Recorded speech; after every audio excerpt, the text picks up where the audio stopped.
Hello, Bioneers. The subject is climate destabilization.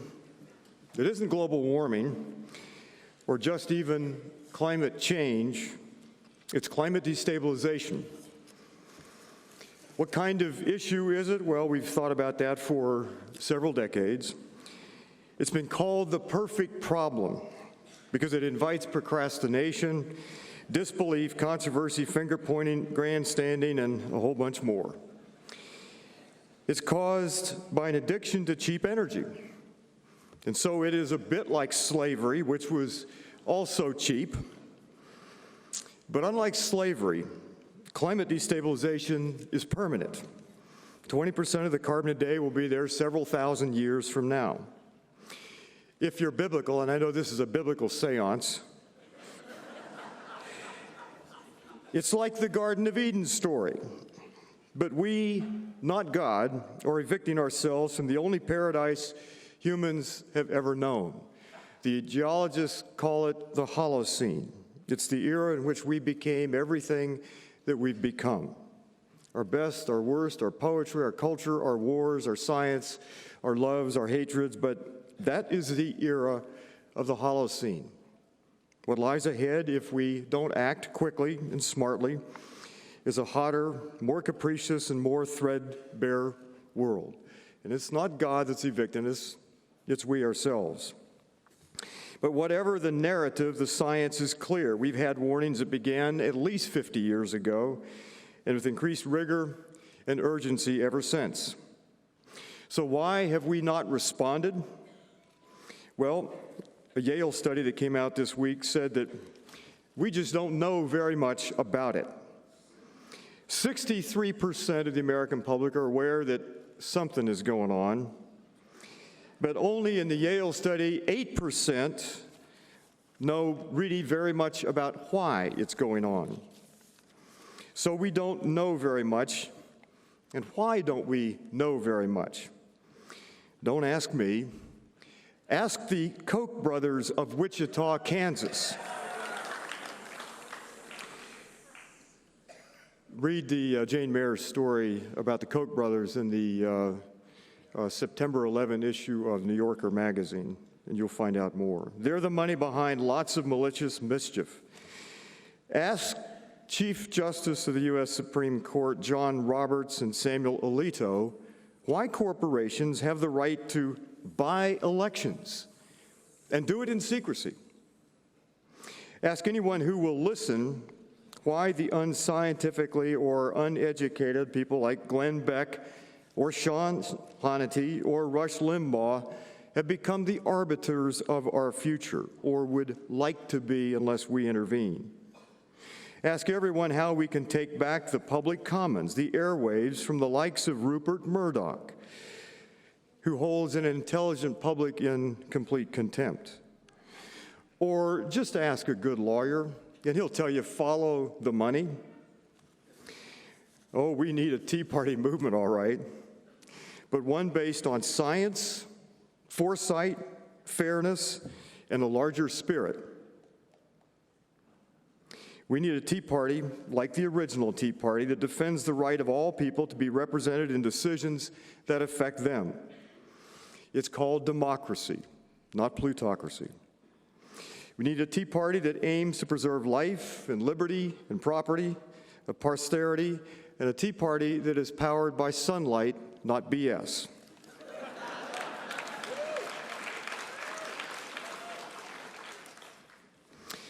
He's been called the Paul Revere of our time. James Hansen was born in western Iowa on a farm. He attended the University of Iowa, studied with the legendary James Van Allen. On June 23, 1988, he came to national prominence by testifying in the Senate hearing chaired by Tim Wirth that with 99% certainty, we could say that climate destabilization had already begun. Other scientists were more reticent and timid, but James Hansen stood up and spoke. And from that day to our day, his voice has not faltered. From his position as the director of the NASA Goddard Institute for Space Studies, he has become the most distinguished climate scientist of our time. and a planetary patriot without any peer. He has 4 grandchildren, Sophie, Connor, Jake, and Lauren. In Storms of My Grandchildren in 2009, he wrote, "The picture has become clear. Our planet, with its remarkable array of life, is in imminent danger of crashing.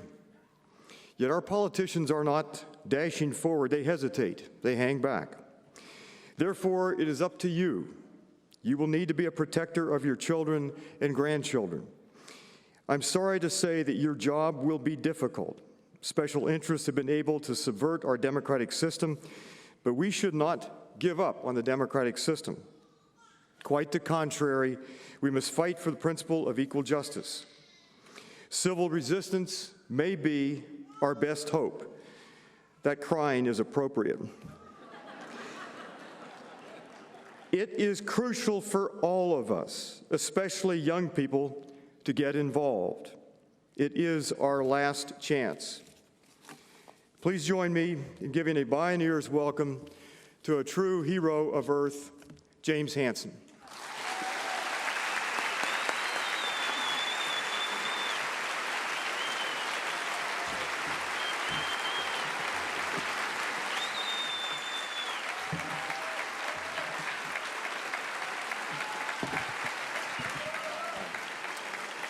Thanks very much. Because of the failure of our governments to deal with human-made climate change, this is going to be the moral, political, and legal issue of this century. The status is that there continues to be a very large gap between what is understood about global warming by the relevant scientific community and what is known by the people who need to know, and that's the public. And it's difficult for people to realize, but the fact is that we have reached a point which is really a crisis or an emergency. The reason that that can be is because the climate system has a tremendous amount of inertia. The ocean is 4 kilometers deep. The ice sheets are 2 or 3 kilometers thick. These things do not respond quickly as we begin to apply forcings to them. But that inertia is not our friend on the long run, because it means that there's more climate change that is in the pipeline. Even without any additional carbon dioxide or other greenhouse gases, there's going to be continued climate change because the system has not yet come to equilibrium with the gases that we've already added to the atmosphere. And the danger is that we can pass tipping points in which the dynamics of the system can begin to take over and changes can proceed out of our control. That's what we need to avoid. The bad news is that we have already reached a level of carbon dioxide which is now 389 parts per million, which compares with 280 parts per million pre-industrial atmosphere. That level is already enough that it would push us past some tipping points if we leave it there for centuries. The good news is that it's still possible to restore the atmosphere to a safe level of greenhouse gases, and there would be other benefits of doing that for human health, for a clean atmosphere and cleaner water. But it takes actions. So just a couple of comments about tipping points. One good example is ice sheets. What we are doing now is we've caused the planet to be out of energy balance. So there's less heat being radiated to space than there is sunlight being absorbed by the planet. So the ocean is slowly getting warmer. That warming ocean causes the ice shelves, the tongues of ice that come out from Antarctica and Greenland to the ocean. those are beginning to melt. And as they disappear, that allows the ice sheet behind those ice shelves to begin to move ice to the ocean more rapidly. And ice sheets can eventually collapse. And we know from the Earth's history that when an ice sheet does begin to collapse, it can cause sea level to go up several meters in a century. So we obviously don't want to pass that tipping point. Another one is the extermination of species. We're putting pressure on different species for a number of different reasons, but on the long run, the biggest effect will be the shifting climate zones. A given temperature line is now moving, average temperature line is moving poleward at a rate of about 50 to 60 kilometers per decade. And that's been true for the last 3 decades. And if that continues and accelerates, then that's going to be the end of many species, because some species just cannot migrate that fast. And as the climate zone changes to one they can't live in, they will be exterminated. And the danger is, because of the interdependencies of one species upon another, you can cause ecosystems to collapse and you could lose a large number of species. And we know that, again, from the Earth's history, this has happened when there have been global warmings of several degrees Celsius. There have been mass extinctions of half or more of the species on the planet. And over hundreds of thousands and millions of years, new species evolved. But if we drive species to extinction, then on any time scale or any generations that we can imagine, we will have a much more desolate planet. This is a photo of my first grandchild taken in 2000. I showed this in a science talk at Lamont Geophysical Observatory because the day before, the newspaper had described me as the grandfather of global warming. And so I wanted to show that's really not correct, because there were other scientists who talked about global warming long before I did, but at least I was really a grandfather. Now,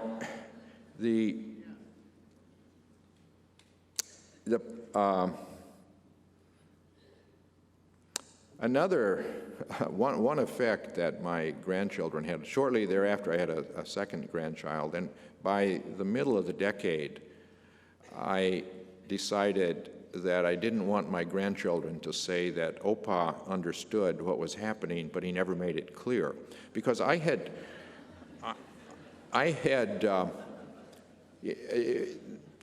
it was mentioned that I testified to Congress in the 1980s, the late 1980s especially, and after that got a lot of attention, I decided I was going to stay out of the public aspect of this business, because I'm not a public speaker, and there are other scientists who explain things much better. So for 15 years, I referred media requests to Steve Schneider and Michael Oppenheimer, but finally, about 5 years ago, I decided I would give one public talk and try to back it up with some papers to make clear that we're really at a critical point. We have to make some changes quickly. Well, of course, that I was very naive, that I did not succeed in making this clear, as demonstrated by this chart, these are questions. Why should we be concerned about human-made climate change? There have been huge climate changes during Earth's history. How do we know that today's climate is the best one for humans? Well, these were questions that were asked by my boss's boss's boss, the NASA administrator, on National Public Radio. So it's clear that we had not made the story very clear. And in fact, these are reasonable questions for a person to ask, so I think it's instructive to look at the Earth's history, because it's true that there have been huge climate changes in the Earth's history. This chart shows the deep ocean temperature over the last 65 million years. So from 65 million years ago, up until 34 million years ago, the planet was so warm that there were no ice sheets on the planet. Greenland was covered by forests, and Antarctica had no ice sheet. But then the planet, beginning 50 million years ago, cooled off, and now we've had more recently these you can see these oscillations from glacial to interglacial situation. Well, we know basically why the climate changed by such large amounts. Climate change has to be caused either by the energy coming into the planet, or changes on the surface, or changes within the atmosphere. But we know the sun is a well-behaved main sequence star. It's burning hydrogen to make helium, it's by nuclear fusion, and it's slowly getting brighter over time. So 65 million years ago, it was 0.4% dimmer than what it is now. That's because the Earth absorbs 240 watts per meter squared of energy from the sun. That means that there has been a slow increase of 1 watt per meter squared in the climate forcing due to the sun getting brighter. We also know that 65 million years ago, the continents were already close to their present locations. And so the reflectivity of the planet is not much different than what it is now. So the surface changes would be a forcing of less than 1 watt per meter squared. But we also know that 50 million years ago, there was more than 1,000 parts per million of CO2 in the atmosphere. So compared with recent interglacial amounts of as low as 170 parts per million, the total climate forcing due to carbon dioxide changes is more than 10 watts per meter squared. So clearly, carbon dioxide changes were the dominant cause of the climate changes on these million-year time periods. And in fact, we understand basically why that occurs, because the amount of CO2 in the atmosphere depends upon the balance between the source of CO2, which is volcanoes, and the sink of CO2, which is the weathering process, which carries sediments to the ocean. The rivers carry sediments to the ocean and deposit carbonates on the ocean floor. In the process, the chemical reactions draw CO2 out of the atmosphere. And we know that 65 million years ago, India was still south. Most of the continents were close to their present location, except India, which was still south of the equator. And it was moving north at a rapid rate of about 20 centimeters per year, which is quite rapid for continental drift. And it was going through this Indian Ocean, which had long been the depot center for the major rivers of the world. So the ocean floor was covered with carbonates, and as the volcanoes associated with, as a continent moves, it subducts beneath it ocean floor, and the high pressure and temperatures cause the metamorphosis of the carbonates into other rocks and releasing CO2, which comes out of the volcanoes. So up until, India crashed into Asia at 50 million years ago, and so then the source was diminished, and the weathering sink was increased as the Himalaya mountains and Tibetan plateau were a source of weathering. So the CO2 decreased. So I just want to make two conclusions from this. The one is that it's true that the CO2 changes, but the rate at which these natural processes change it are of the order of 1/10,000th of a part per million per year. And in a million years, that's 100 ppm, which is a big change.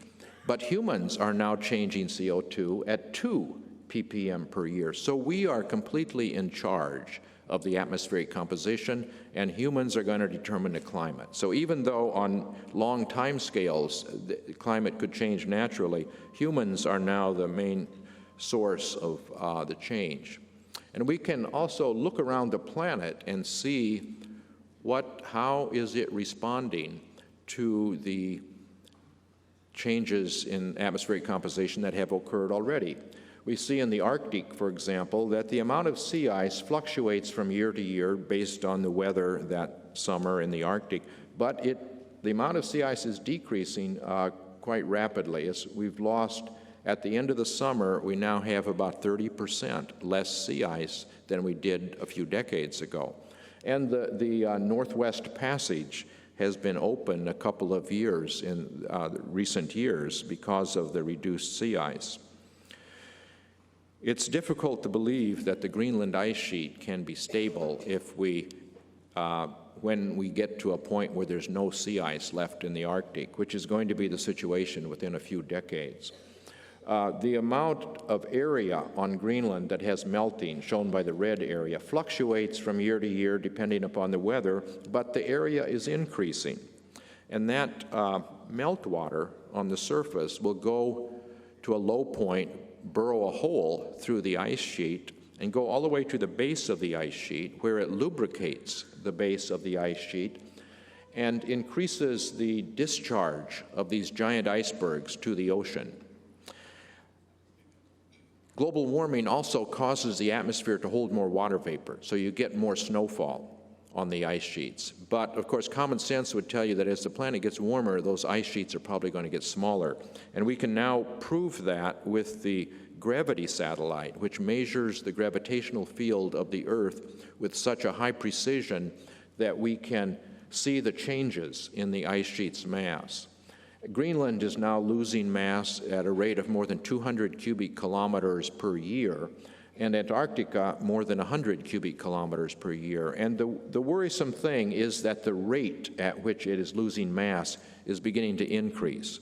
And we don't want to pass the tipping point where that really begins to lose mass much more rapidly. Another effect of global warming is the effect on the overturning circulation. We have rising motions in the low latitudes and sinking motions in the tropics, which cause the subtropics to be dry. We expect that overturning circulation to expand as the planet gets warmer. And what we observe is that it has expanded on average by about 4 degrees of latitude. That's beginning to affect the southern United States, the Mediterranean region, and in the southern hemisphere, Australia. So it's one of the reasons that Lake Mead and Lake Powell are now only half full. And it's one of the reasons that the fires are becoming more frequent and bigger and burning hotter in the U.S. and also in Greece and in Australia. Another obvious effect is that mountain glaciers are melting all over the planet, in the Rockies, the Andes, the Alps, the Himalayas. And that's important because in many parts of the world, the rivers, the water during the dry season is coming primarily from melting ice. So once these glaciers are gone, it's going to be have a huge impact on actually billions of people who depend on the rivers for fresh water. Another important effect is on coral reefs. Coral reefs are the rainforest of the ocean. Between a quarter and a third of the species in the ocean are associated with coral reefs. Coral reefs are now under stress for several reasons, but the two big reasons are the ocean surface water is getting warmer, which causes the coral to bleach, to expel their symbiotic algae, and also because the ocean is becoming more acid. And as the ocean becomes acid, those animals that have a coral skeleton, have a carbonate skeleton or carbonate shells, they obviously are in trouble. So based on these sorts of phenomena, we can estimate what would be the level of carbon dioxide that we should try to stay within if we want the planet to continue to look like the one that we know. And all of these phenomena suggest that CO2 should not go above about 350 ppm on the long run. And the most quantitative way to see that is to look at the planet's energy imbalance. I'm running out of time, so I won't talk about this, but we know that the planet is out of balance by about at least half a watt per meter squared. If you wanted to restore the balance and stabilize climate, you'd have to reduce CO2 by 35 to 40 parts per million. That would be back to 350 parts per million, which is what we want to do if we want to preserve the world that we know. The implication of that is that we cannot burn all of the fossil fuels. We will burn the easily available oil and gas, but what we can't do is burn all of the coal. We're going to have to phase out. We could solve this problem if we would phase out coal emissions over the next couple decades, and if we would not develop the unconventional fossil fuels, the tar sands, the oil shale, the methane hydrates, because that would send us back to the planet that existed when there was that much carbon in the atmosphere before, and it was an ice-free planet. Sea level was 75 meters higher. It was a very different planet. So what's necessary is a quick phase out of coal, not developing the unconventional fossil fuels, and we shouldn't be going after the last drops of oil either. But what's really happening? In fact, the United States just signed an agreement with Canada for a pipeline to carry tar sands oil to the United States. We're still building coal-fired power plants. So there's this huge gap between the rhetoric of the politicians and the reality.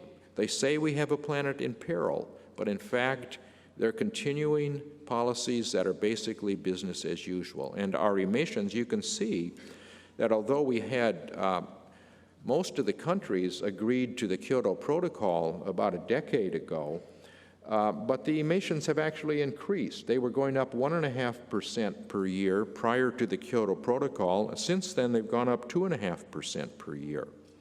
So the fundamental problem is this.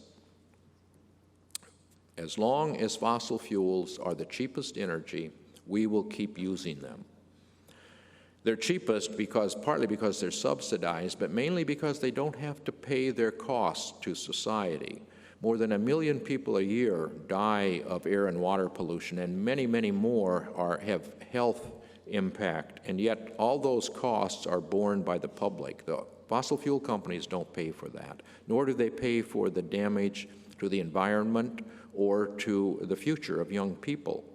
So what I say we need to do is put a fee on carbon collected at the domestic mine or port of entry, and with the money distributed 100% to the public. That way,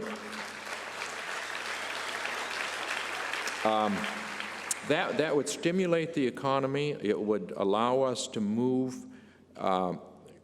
gradually, but rapidly over the next few decades to the fossil fuel clean energy future. Just one word about the intergenerational injustice, and I'm out of time, so let me just mention, I tried to get my daughter's 2 children to help me explain what the forcing was that's caused by the increasing greenhouse gases and the net effect, including aerosols. And Sophie was explaining that it's equivalent to 2 small Christmas tree bulbs over each square meter of the Earth's surface. But there was some uncertainty. Connor could only count 1 watt. I asked them more recently, what is the amount, 1 watt or 2 watts? And they said they don't know. Now, my son has 2 children. One of them just born very recently. This picture I took, Emma was 2.5 days old. Her brother, Jake, is a gentle giant. He's in the top 1% in height. And he thinks that he can protect his baby sister. Unfortunately, what we're doing is putting them in a situation where it's going to be a situation out of their control unless we do something about the fossil fuel emissions. And that, let me say one more thing. I finally end on a couple of notes of optimism. The one thing, China is now doing the right things. It is now #1 in production of solar power, wind power, and it's building 24 nuclear power plants. It is also has agreed a few days ago to have a carbon tax, which will begin in 2012, and it will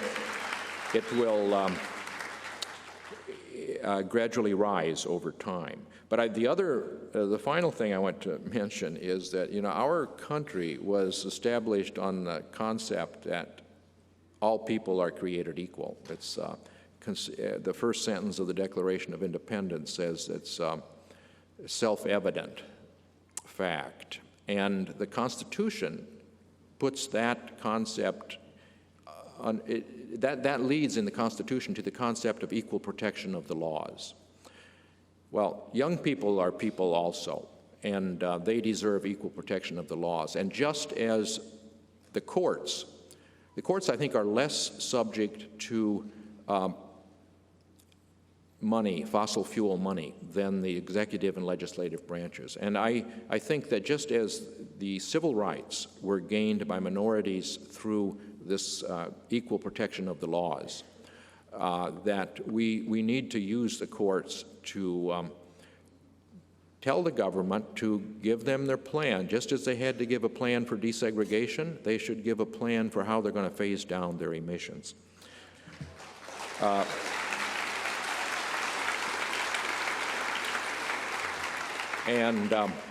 I'd like you to look at these websites if you have a chance, including this million-letter march, because we need to tell the government that we want to have actions. And it really it needs to be, now I want to introduce the next speaker, Alec Lewers, who, when I met him, he was a kid. And he's still a kid. He's still he's a high school student, but he's now towers over me. But he is an example of what we need. We need to get the young people to understand what's happening and to put some pressure on the older people to give them a fair shake. Alec?